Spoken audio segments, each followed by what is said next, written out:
In Normandy, the German tanks did not fear the rockets. That was the strange part.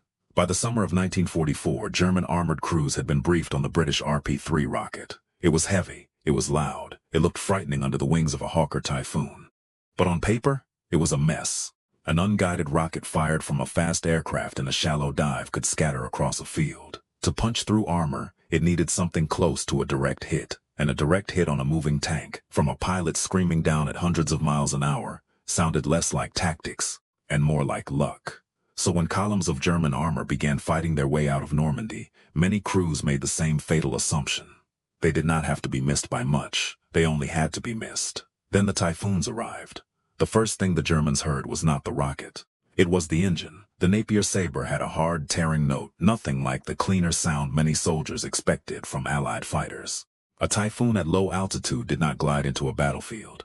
It came in like a machine trying to rip itself apart. And for the men on the roads below, the instinct was simple. Keep moving. Do not scatter into ditches unless the attack is real. Do not abandon the column for a weapon that probably cannot hit you.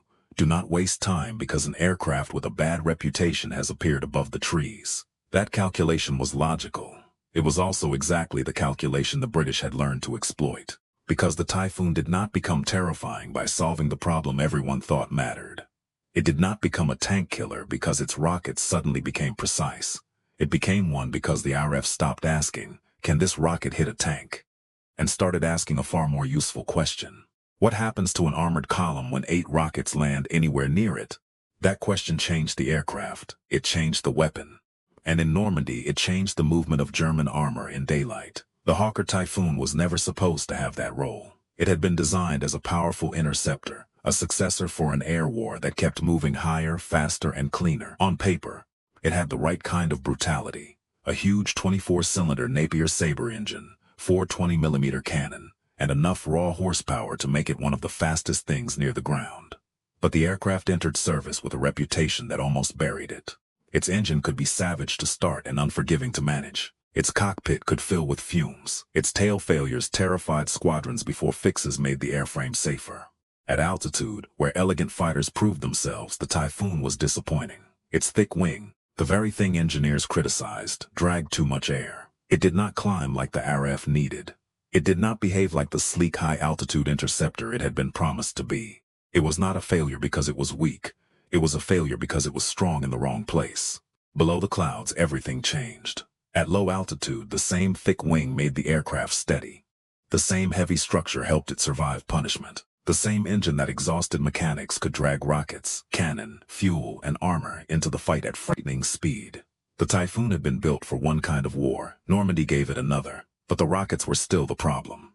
The RP-3 was a 3-inch British rocket projectile, commonly carried with a 60-pound warhead. A Typhoon could carry 4 under each wing. 8 rockets gave one aircraft the kind of blast that no tank commander wanted landing nearby. Nearby was the key word. Trials and early combat reports made one thing obvious.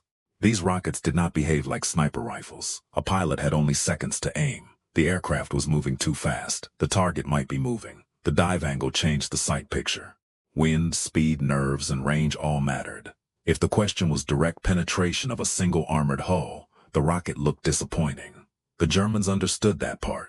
The British did too, but the battlefield kept showing them a different truth. A rocket that missed a tank could still smash the truck behind it. It could flip a motorcycle into a ditch. It could shred a fuel lorry. It could tear track guards loose, kill exposed men, blast open ammunition, and fill the road with fire, smoke, and metal fragments. A tank with its armor intact could still become useless. If the commander buttoned down, he lost the road. If the wireless failed, he lost the formation. If the fuel truck burned, he lost the advance. If one disabled vehicle blocked a sunken lane, everyone behind it inherited the problem. That was the discovery.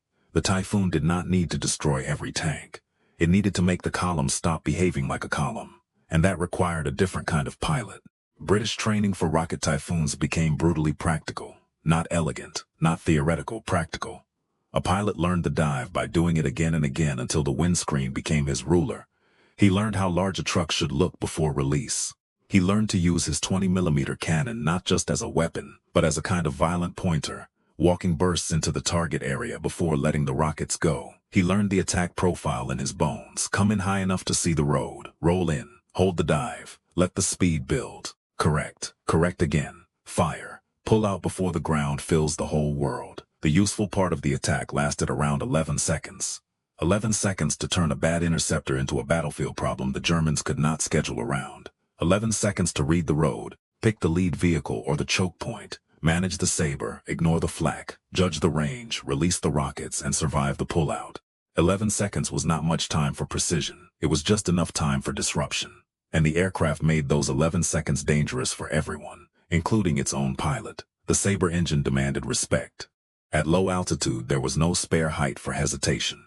A rough throttle movement, a cough of power, a late pullout, and the Typhoon could punish its pilot before the Germans ever got the chance. That mattered.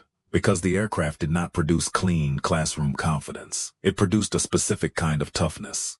The men who survived enough operations in it stopped treating the Typhoon like a polished weapon. They treated it like a bad-tempered work animal, powerful, useful, and always capable of hurting the man who mishandled it. That relationship mattered more than doctrine. A pilot who trusted the aircraft too much died. A pilot who feared it too much missed. A pilot who learned it could put 8 rockets into the narrow life of a road. By the time the Normandy campaign reached its violent middle, the Typhoon was no longer just an aircraft. It was part of a system. This was the part German commanders had not fully measured. The RAF's 2nd Tactical Air Force did not merely send aircraft wandering over France looking for targets. It linked pilots, ground troops, forward air controllers, radios, artillery smoke, and waiting squadrons into a fast-response hunting method. The name that survived was the cab rank. Typhoons could wait overhead or near the front, ready to be called down when troops found armor, guns, transport, or movement behind the line. A target appeared. A call went out. Smoke marked the area. The aircraft rolled in, not hours later, often minutes later. That speed was the real weapon. A German column could hide from heavy bombers. It could wait for darkness. It could choose covered roads. It could move between artillery missions. But it could not easily plan around aircraft that might already be circling nearby, listening for a voice on the radio. Every road became a risk. Every pause became a gamble. Every engine noise from above forced a decision no commander wanted to make. Keep moving and risk being caught in the open. Stop moving and lose the race to the front. In armored warfare, that is not a small problem. It is the problem. Tanks are not dangerous because they exist.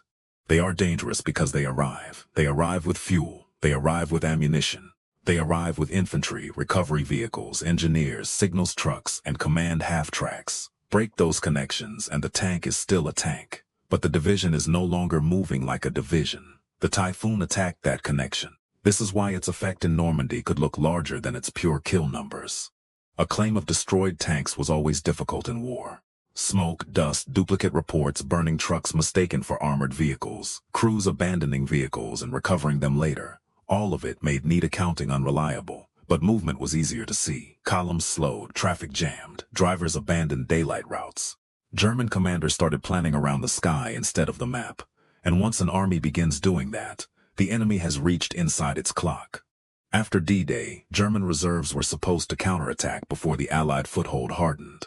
They needed daylight movement. They needed roads. They needed timing. Instead, the roads became traps. A single Typhoon strike did not have to annihilate a panzer division to change the battle. If it wrecked the lead vehicle in a narrow lane, the column backed up. If it burned the fuel transport, the tanks ahead became future wrecks. If it killed the command vehicle, orders slowed. If it made everyone button down and look upward, the ground battle changed before the first tank brewed up. That was why the old argument about rocket accuracy missed the point. The RP-3 was inaccurate compared with the dream of a perfect anti-tank weapon. But Normandy was not a firing range.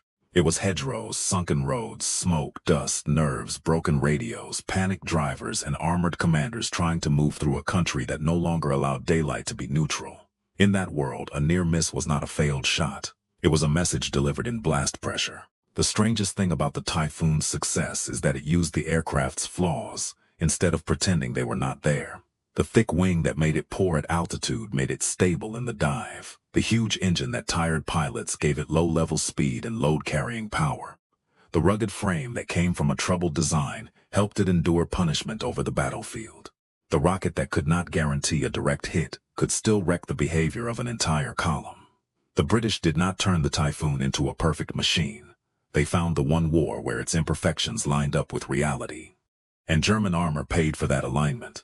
By August 1944, in the fighting around Mortain, Falaise, and the closing Normandy pocket, German formations faced a terrible equation. Move by day and invite the fighter bombers. Move by night and lose time, coordination, and speed. Stop in cover and surrender the initiative. None of those choices looked like victory. The Typhoon did not win Normandy alone. No aircraft did. Artillery, infantry, armor, logistics, intelligence, and Allied pressure on every side all mattered. But the Typhoon gave the Allies something devastatingly specific. It made German movement expensive at the exact moment Germany could least afford delay. That is why the story is not really about a rocket hitting a tank. It is about a military machine learning that accuracy is not the same as effectiveness. A direct hit destroys a vehicle. A roadblock can stop a column. A burning fuel truck can immobilize tanks that have never been touched. A commander who cannot see, cannot hear, and cannot move with confidence has already lost part of the battle. The Typhoon's 11-second dive did not answer the engineer's question. It answered the battlefield's question. Not how do we guarantee a kill, but how do we make the enemy stop? And once the Germans understood that difference, it was too late. The aircraft they had dismissed as flawed had become the sound every road feared. The rockets they had dismissed as inaccurate had become accurate enough to break a schedule, block a lane, burn a convoy, and freeze an armored column under an open sky. The tank did not always have to explode. The war only needed it to arrive too late. That was the trick hidden inside the Hawker Typhoon. Not perfect aim, not perfect design, not even a perfect weapon. Just a bad aircraft, trained for the right 11 seconds, asking the one question that actually mattered. How do you stop an army that still has tanks? You make the road itself too dangerous to use.